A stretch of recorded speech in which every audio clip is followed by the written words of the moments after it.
बिस्मिल्लाहिर्रहमानिर्रहीम, अस्सलाम वालेकुम and welcome back to my channel. आज मैं आप सबसे बहुत इम्पोर्टेंट एक बात करना चाहता हूँ कि आप आजकल अक्सर देखते होंगे कि ये फेसबुक पर, यूट्यूब पर जगह जगह लोग आपको नज़र आते हैं कि जी ये काम कर लो इससे करोड़पति बन जाओ, ये काम कर लो इससे लखपति बन जाओ, पैसे कमाने के आसान तरीके, ये तरीके वो तरीके। अफसोस की बात यह है कि ये सब कुछ ठीक है, दुनिया में हो रहा है और उसको फॉलो ज़रूर करना चाहिए, लेकिन इसका हमारी कुछ यंग जनरेशन के ऊपर बहुत बुरा असर पड़ रहा है।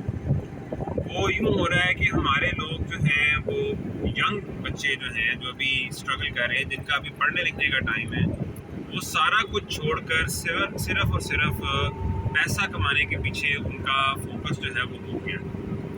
अब उसका नुकसान क्या हो रहा है? उसका नुकसान ये हो रहा है कि लोग के बच्चे जो हैं वो बजाय इसके कि तालीम हासिल करें, इल्म की तरफ आएँ, उनका कोई ज़हनी उनके अंदर मैच्योरिटी आए, उनके अंदर दूसरे की बात सुनने की सलाहियत पैदा हो, उसके बजाय उनका फोकस सिर्फ इस चीज़ पे है कि किस चीज़ से या किस तरीके से हमें पैसा ज़्यादा से ज़्यादा मिल सकता है, और इस वजह से उनके अंदर जो एक ज़हनी मैच्योरिटी है वो डेवलप नहीं हो पा रही।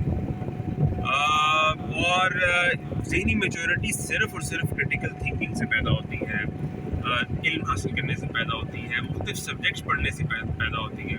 मैं भी कल परसों एक वीडियो क्लिप देख रहा था जिसके अंदर एक साहब जो थे वो फ़िज़िक्स की किताब पकड़कर उसके ऊपर तनकीद कर रहे थे और कह रहे थे कि आपको MBBS करना हो तो उसके लिए आपको फ़िज़िक्स पढ़ने की क्या ज़रूरत है, अगर आप कॉमर्स पढ़ रहे हो तो उसके लिए आपको फ़िज़िक्स पढ़ने की क्या ज़रूरत है। भाई बात ये नहीं है। पहली तो बात है, खैर अगर आपने डॉक्टर बनना है तो फिज़िक्स पढ़नी आपके लिए काफ़ी ज़रूरी है।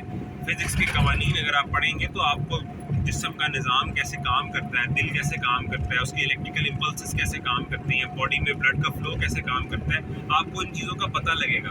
अगर आपको इन चीज़ों का पता ही नहीं होगा तो आप डॉक्टर किस तरह के बनोगे? आप तो फिर अताई डॉक्टर किस्म के बनोगे। और जो कॉमर्स वाला बंदा है, ठीक है, चले उसको फ़िज़िक्स का कोई ज़ाहिर नज़र नहीं आता कि कोई फ़ायदा होगा, लेकिन अगर उसके अंदर थोड़ी साइंटिफिक इंटेलिजेंस होगी या कोई नॉलेज होगा या कोई अंडरस्टैंडिंग होगी, कोई लॉजिकल उसका माइंडसेट होगा, कल को अगर वो किसी ऐसे इदारे में जाता है जहाँ साइंस के ऊपर काम हो रहा है, जहाँ रिसर्च हो रही है, तो फिर उसकी कॉमर्स जो है वो वहाँ पे इंटीग्रेट हो सकेगी। हमारे यहाँ मसला यही हुआ है कि हमारे यहाँ अच्छी कंपनीज इसलिए नहीं बन पाती क्योंकि हम लोग इंटरडिसिप्लिनरी पढ़ने में या स्टडी करने में इंटरेस्ट ही नहीं रखते।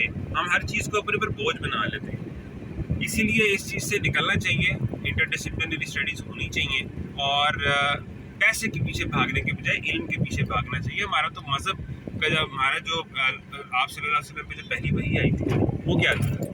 इक़रा बिस्मि रब्बिकल लज़ी खलक़ खलक़ल इंसान मिन अलक़। तो जिस मज़हब में हम हैं, इसका तो आगाज़ ही पढ़ने से हुआ था, तो क्यों हम अपनी रूट्स को भूलते जा रहे हैं? तो इसके ऊपर प्लीज़ सोचिएगा। आज बहुत शुक्रिया।